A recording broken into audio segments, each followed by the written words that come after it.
What's up, movie nerds? Sit back and pour yourself a drink, because it's time to talk about artificial gravity. More specifically, how to simulate gravity in space.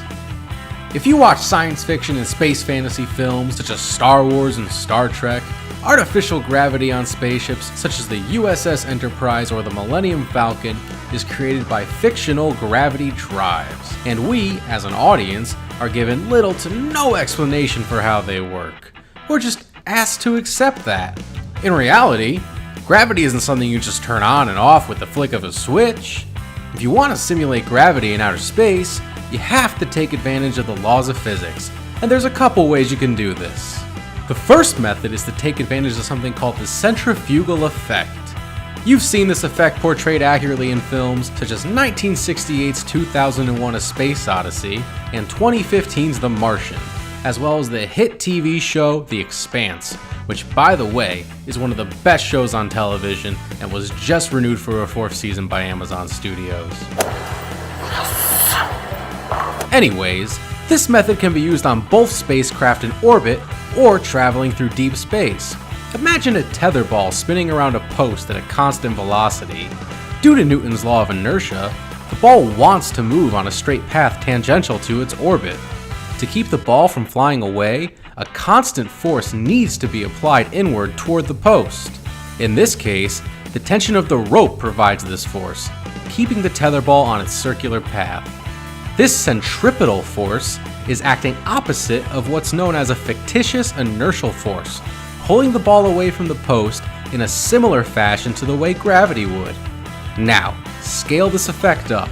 Instead of spinning a ball around a post, you can spin people around the axis of a spacecraft.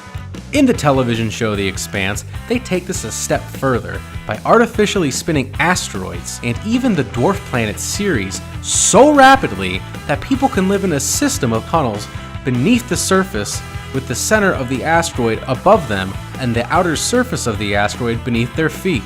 That one is actually really cool, but it's safe to say we're a long ways away from that. I guess you could say it is possible, however unlikely, that we could accomplish such a feat, but hey, a man can dream, can't he? The second method for simulating gravity in space only works on a spacecraft in motion.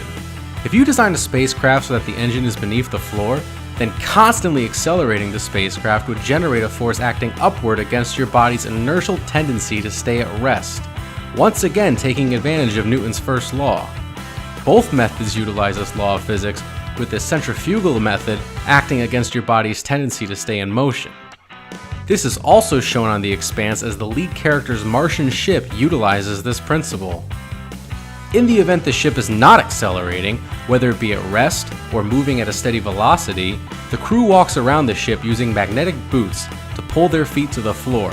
In 1968's 2001: A Space Odyssey, a space-traveling flight attendant uses something called grip shoes in similar fashion. Although, I'm not sure why you would, because flying around the ship like Superman seems like a lot more fun.